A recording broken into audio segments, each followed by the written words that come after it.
Welcome to this installment of Couch Confessions with Jen. We're going to talk about all the things that you need to know about real estate. Everything. All of it. We're going to talk about it right here. Check it out.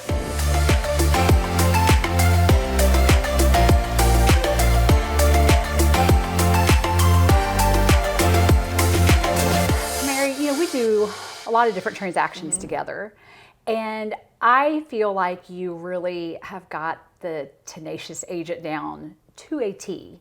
And I think that people don't realize, like a lot of different words in our vocabulary, people think some things are bad, but tenacious is not when you're in real estate and you're negotiating. That's right. Yeah, and so especially in this market. Yeah, tell me why you feel it's so important to be that tenacious agent, to have that drive to get that contract. Yeah, so that's kind of becoming my reputation is aggressive, assertive, transparent, tenacious. And I think some of those vocabulary, especially coming as a woman, seems a little bit like, oh, is she like mean to work with? No, my best interest is you in getting you under contract for the purchase price you want.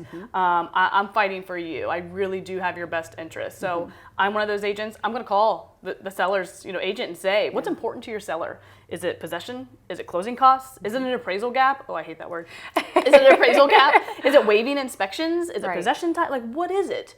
And to me, the more I know from the seller and the seller's agent, the more I can prepare your better offer, and that way we're not going back and forth with counters. My goal is not to get a counter offer. My goal is acceptance. Right. That's it. I don't want to see rejection, and I don't want to see a counter. Yeah, and I think that people don't realize they're not in real estate, right? So they don't realize how important it is to have that person. Sometimes it's not best to use your brother or your sister or your cousin or your buddy at work that is an agent, because they aren't that person that's going to fight for you. And I know that's a kind of a trite thing, like, oh, I'll fight for you.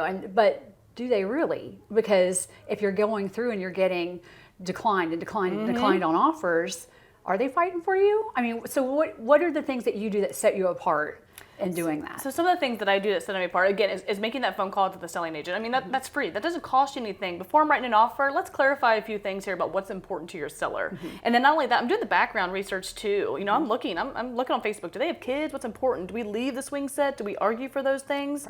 I like to be a creative writer. So contracts are pretty boring. I know, people are like, oh, it's just a contract. You fill in the blank, you click the boxes.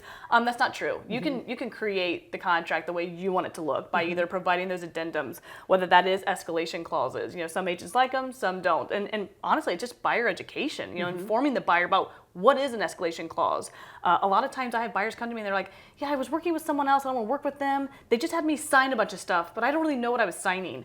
I'm that agent. We're going to walk through it first. I'm going to text you the meat and potatoes of that contract. All right, we're agreeing the purchase price. We're going to agree upon these contingencies. What can we do? Here's some other options we can do to make it creative. You want to do that, or would you rather wait until that counter? So I'm going through the contract with you prior to you signing, first of all, which I think is so important, especially in our world where electronic, just sign everything electronic. We don't do door-to-door anymore. And not only that, think about when you download an app, when's the last time you read the terms and conditions? Never.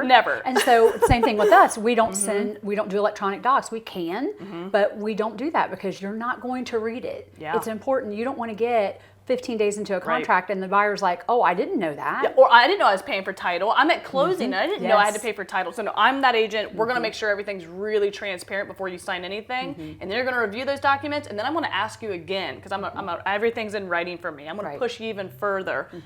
This is what we're agreeing on. Everyone good with this? Things that make your offer creative. Personal letters. I feel like not a lot of people give warmth to their offers.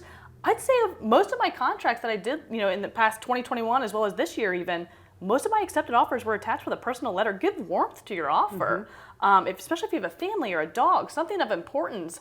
A seller's looking at now, 20 offers, and I think sometimes that personal letter just separates you a little bit. And if we can bring some warmth to the table, that's what I'm trying to do. I'm trying to make your offer unique. And we started doing during COVID, and there was a lot of business to be had for lenders. There's a lot of refinance opportunities, but we started writing letters to the underwriters. And it's like, okay, this is this family. It's not 1750 blah blah blah. It is the Smith family, and they've got kids, and this is why they need this house. And so it really made a difference. Not that they're not trying to do loans, but it just humanizes it. I agree. And humanizing, we are so detached in this world. If you can humanize yourself, I think that that's a really, really good idea because it puts you so much further ahead of the pack. Yeah, and obviously I get my buyer's permission. Hey, do you care if I share a little bit about your background story with the seller?